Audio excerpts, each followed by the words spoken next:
Florida is facing a surge in cases as more than 7,700 people fall sick with COVID-19. The state now passing a grim milestone with more than 100 deaths.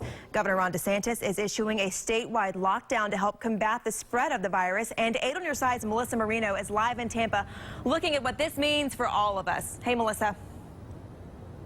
Hey, good morning. So this officially will go into effect first thing Friday morning, and it will stay in effect for at least 30 days. So here is what this means for you. The order limits any non-essential movement throughout the state. Now, exceptions include going to church, recreational activities, and taking care of pets and loved ones. For counties with orders already in place, like Hillsborough and Pinellas, residents will keep following those orders.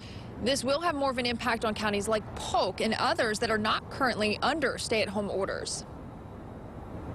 Look, at some point, you do need to just exercise good judgment. The government can't ham-fist everybody into their bedroom. It's just not practicable. But I think that these policies are policies that will make sense. Now, county leaders all over the Bay Area, they're poring over this order and deciding exactly how they need to implement this. But you can stay with us to determine what is next. Avery? Yeah, and Melissa, a question we keep hearing. Has the governor mentioned anything about enforcement with this? So we've heard they're hoping everyone will kind of just obey this, but they will stop you. There is a chance that you could be stopped. They'll either talk to you, ask you questions. You could receive a warning. You couldn't even receive a fine or jail time. Back to you. All right, important to follow these directions. Thank you, Melissa.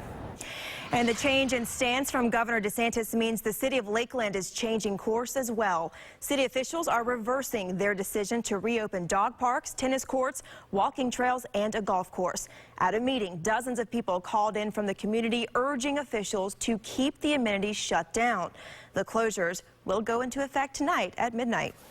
Left unprotected from COVID-19. That's what a group of nurses in Bradenton say is happening to them right there out on those front lines. This Thursday morning, they are expected to protest over a shortage of protective gear. 8 is on your side with Megan Gannon. She's joining us now live at the Blake Medical Center there in Bradenton with the latest. Good morning, Megan. Hey, good morning, David. Yeah, we're told that this protest is expected to start around 6:30 this morning, actually going to go until 8 o'clock. And it's actually not just nurses from this medical center, Blake Medical Center here in Bradenton. It's nurses all over the country that are participating in protests. So this is members of the National Nurses Union. They will protest at various hospitals owned by HCA, the Hospital Corporation of America. And Gary Mousseau tells 8 on Your Side, nurses for HCA have been going without enough protective gear and are being told that they cannot bring their own. He says some nurses have been forced to use extreme measures to protect their own safety. I've heard my nurses tell me that they've been issued 1 mask per day, and then trying to microwave the mask to sterilize it. Now, 8 on Your Side did reach out to HCA for comment, but we have yet to hear back from them at this time. Again, this protest set to start in about 30 minutes or so, so we will definitely be keeping you updated on that. And there's also another protest that will be happening tonight. That one will be taking place at Doctors Hospital of Sarasota. David, back over to you. These nurses just want to be protected. Megan, thank you so much. Time now 6:05. A Tampa pastor is closing his church doors. This as he faces charges for violating Hillsborough County's Safer at Home order to hold a service packed with people. Pastor Rodney Howard Brown says the cancellation has nothing to do with protecting the congregation from COVID-19. Rather, he fears law enforcement will raid the church and arrest parishioners. He also claims the misdemeanor charges against him are, quote, totally bogus. The sheriff's office says the church can continue services via live stream. Out of our Polk County Bureau this Thursday, school officials are bracing for a difficult transition into e-learning as thousands of devices for students are still on back order at this time. The school district distributed roughly 60,000 tablets and laptops to students who otherwise would not be able to do the work online. But even that wasn't enough, and the district says there are 10,000 more devices on back order. Superintendent Jacqueline Bird is asking parents and students out there to just be patient. We're going to hit some snags. We're going to have some hiccups. And I let them know that I just need everybody just to be patient with it. It's not going to be enough. We can very well run into next week with some snags. She also expects there will be some issues when online classes start later today. 8 is on your side, and we spoke with a number of mothers and fathers who say their children's teachers have been in close contact with the students. And learning online doesn't always have to feel like work. Busch Gardens Tampa Bay wants to help parents keep children entertained while still learning something new.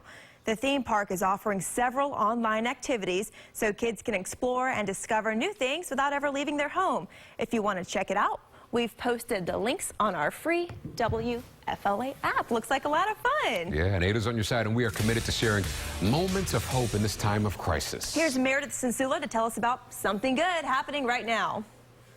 A lot of people are crafting for a good cause, cranking out hundreds, if not thousands, of face masks for Tampa Bay area healthcare workers. The Facebook group Masks for Pinellas County Healthcare Workers is going nonstop, making masks for Baycare and the NICU at St. Joseph's, as well as other organizations. I spoke to one of the volunteers who points out she can't sew, but there's always a need for partners to help iron and get supplies ready. Sarasota-based designer Camelin Beth has refocused her efforts away from women's clothing and toward beautiful masks. They're being gifted throughout the U.S., and the company will provide customers with their own kits to DIY. It's tough work, but there's still time to have fun after a long day. And you can learn more about the volunteer efforts by going to my Facebook page, WFLA Meredith, and I'll also post links to tutorials if you'd like to try it out yourself.